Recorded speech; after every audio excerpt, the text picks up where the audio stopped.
Built in 1921 by architect Frank Lloyd Wright, Hollyhock House is a National Historic Landmark and the centerpiece to the Barnsdall Art Park. Jeffrey, really great to meet you. Welcome to Hollyhock House, Nick. Jeffrey Herr is the curator of Hollyhock House, and for the last 4 years, he's led a $4.5 million restoration. Entering the house is a lot like walking down a tunnel into a temple. The ceilings are so low, I was afraid of scraping the top of my head. Wow. So the ceilings are quite low right here. It's all part of a typical Frank Lloyd Wright entryway. You have a long, low tunnel that leads you to pretty obscure front doors. These happen to be cast concrete, and then you're inside the house, but it's secret. Hollyhock House is Wright's first home built in Los Angeles, and it was designed for a woman ahead of her time. Aileen Barnsdall was a socialite and experimental theater producer. This was to be her living room. Jeffrey, you know, coming from the entrance where the ceiling was really dropped low, this is quite a release. It is. So you have that compression of space, but the minute you walk into a living room with this kind of ceiling, you get that release, which makes the room feel even bigger than it actually is. Like most living rooms, the fireplace is the centerpiece, but in Hollyhock House, it's especially significant. Lots of people put paintings above their fireplaces. This, of course, sort of outdoes that. It's a work of art in itself. It is, but now take a look. Above it, you have a skylight. So it's this entire theatrical mise-en-scene, as it were. And, of course, it incorporates the 4 elements: earth, fire, air, and water. That's right. Hollyhock House was designed to have water running through it. Frank Lloyd Wright also did something most architects don't do. He designed furniture to complement the house.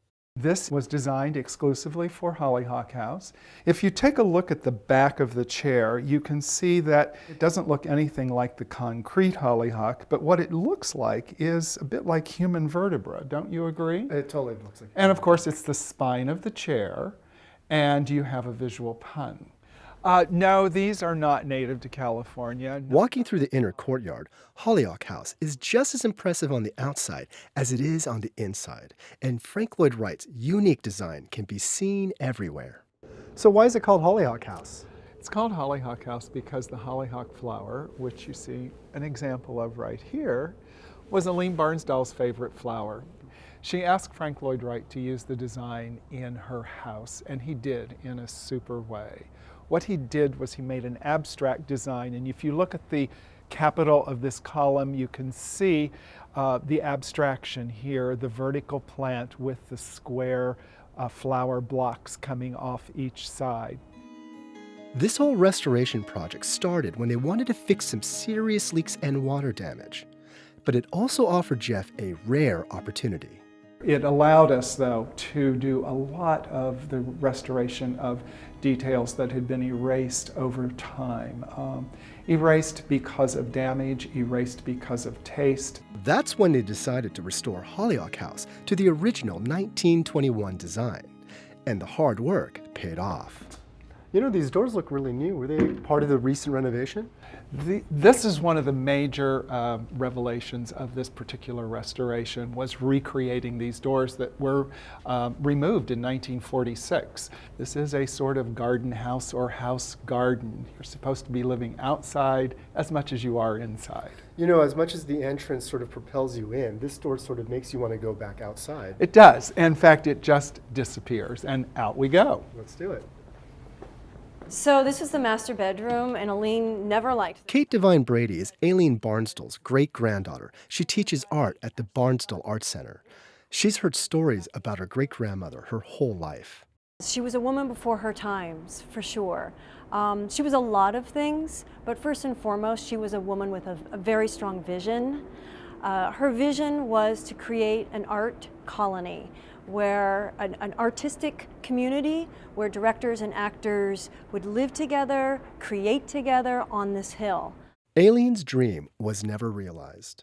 As for this house, she never lived in it. I've heard Aileen's and Frank Lloyd Wright's relationship was quite tumultuous. To say the least, yes, for sure. I mean, they I think it was a love-hate relationship. They both had the passion and the drive. They both didn't really want to compromise. I think there might have even been like a little romance. Really? Well, I think Oh, so. you have to tell me more. There's these amazing letters. Kate can't confirm the romance, so it's all speculation. But that didn't keep Aileen from firing Wright in 1921 before Hollyhock was completed. Disappointed and frustrated, Aileen Barnsdall walked away. Shortly thereafter, if not even before, she determined to give the house to the city of Los Angeles and 12 acres, which is the top, the crown of Olive Hill. And that was to be done as a memorial to her father, Theodore Barnsdall, and that's what it is today.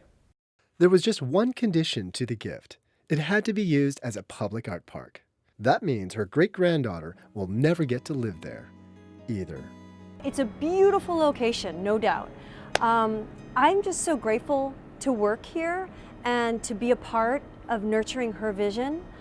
And I think it's meant for the people. I think things happen for a reason, and it was meant to be for the public, for everyone to enjoy. As anybody with a house knows, a restoration project is never done, and we're told there's still plenty more to do. Until then, the doors of what was supposed to be a private residence are now open to everyone. I'm Nic Cha Kim for SoCal Connected. For a behind-the-scenes look at the renovation, go to socalconnected.org/Hollyhock.